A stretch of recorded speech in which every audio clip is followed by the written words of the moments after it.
Welcome to the deep dive. You know, when you think about Japan, you often get these striking contrasts, right? Ancient shrines right next to like dazzlingly modern cityscapes. Absolutely. It's that blend of old and new that's so captivating. Exactly. And today we're going to dig into some really specific, kind of fun facts that give you a real flavor of what makes Japanese culture so distinct. We've got source material on, well, all sorts of things. Yeah, it covers vending machines, work habits, food, transport, even toilets. Yeah, we'll get to those. So our mission today is basically to sift through these points and pull out the most interesting, maybe surprising insights into Japan's unique identity. Sounds good. Looking beyond just the facts to the why behind them. Okay, first up, vending machines. The sheer number is, well, it's huge, over 4 million. And it's not just sodas and snacks. Right, you can find almost anything. Umbrellas, hot meals like ramen, batteries, flowers. It's really something else. So what does that density, that variety tell us? Well, on one level, it speaks volumes about convenience, especially in packed urban areas. But maybe more deeply, it points to a high degree of social trust and safety. You know, leaving complex machines unattended like that.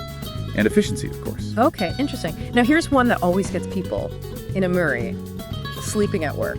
Ah, yes. I mean, in most Western offices, that's a definite way to get a warning, right? Yeah. But in Japan, it can actually be seen differently. It can, yeah. It's often interpreted as a sign of dedication, like you're so committed, you've worked yourself to exhaustion. It's not necessarily seen as laziness. Wow, that's a completely different perspective on work ethic.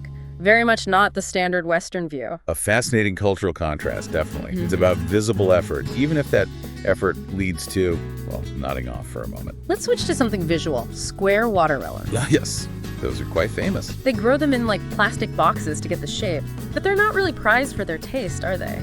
Generally, no. They're often quite expensive and are bought more as novelty gifts or decorations. It really highlights the Japanese appreciation for presentation, for aesthetics, and the whole culture around gift giving. The form over function in a way. Precisely. The visual impact and uniqueness are the main points. Okay, sticking with efficiency train punctuality. Japanese trains are legendary for this. Absolutely. Down to the second, often. And they issue official apology notes if a train is even, 5 minutes late? They do. Delay certificates. It underlines a profound societal respect for time, other people's time, and it's built on incredibly precise and well-maintained infrastructure. It's fundamental to how society functions smoothly there. Right. Now, for accommodation, especially short stays, capsule hotel. The little sleeping pods, Pretty unique concept. Just a bed in a box, essentially. Who uses these mainly? they're very practical. Often business travelers needing a place for the night or people who missed the last train home. In a country where space is often limited and expensive, it's a really ingenious, budget-friendly solution. Very Japanese in its pragmatism. Makes sense. Japan also ranks incredibly high for life expectancy, one of the highest in the world. That's right. It's consistently up there. What are the key factors usually cited? It's generally seen as a mix of things. The traditional Japanese diet, lots of fish, vegetables, soy plays a big part. Universal healthcare access is crucial too. Yeah. And generally active lifestyles, especially among older generations. Think of places like Okinawa, famous for its centenarians. A combination of culture and policy, then. Pretty much. And maybe a cultural emphasis on overall well-being. Even the toilets are famous. Oh, the high-tech toilets. Yes. Heated seats, built-in bidets, sound masking features. It can be a quite an experience for a first-timer. It really shows an embrace of technology for comfort and hygiene in everyday life.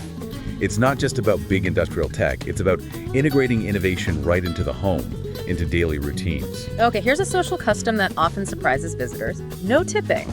Right, it's just not done. And trying to leave a tip can actually be seen as, well, a bit awkward or even rude. Exactly. The cultural understanding is that excellent service is standard. It's included in the price, and there's a strong sense of professional pride in doing one's job well without needing an extra financial incentive. Service is part of the job, not an extra. Yeah, got it. And speaking of social norms, public spaces, especially transport, tend to be very quiet. Yes, very much so. Using your phone for calls on a train, for instance, is generally frowned upon. What kind of atmosphere does that create? It creates a really calm, considerate environment. It highlights a collective value placed on minimizing disturbance to others, maintaining a sense of public order and harmony in shared spaces. respect for the collective over individual expression in that context. Okay, last one, and maybe the most fun. Kit Kats. Ah, the legendary Kit Kats. The sheer number of flavors is mind-boggling, like over 300. We're talking wasabi, sake, purple sweet potato, crazy stuff. It's an amazing example of taking a global brand and making it hyper-local. They tap into regional specialties and seasonal ingredients. It becomes this collectible thing tied to specific places or times of year. It reflects Japan's incredible culinary diversity and deep appreciation for seasonality. So quite a journey there. From, super efficient trains and futuristic toilets to silent commutes and wasabi chocolate, it paints a picture of a place that's really unique. Definitely. You see these threads running through efficiency, politeness, a deep appreciation for aesthetics, that constant negotiation between tradition and cutting-edge modernity. So it makes you think, doesn't it? We'll leave you with this question to mull over. Which of these unique Japanese traits resonated most with you? And maybe what does it suggest about how different societies prioritize things differently? Yeah. How do these insights challenge or maybe confirm what you thought you knew about cultural differences? Something to think about. Thanks for joining us for this deep dive.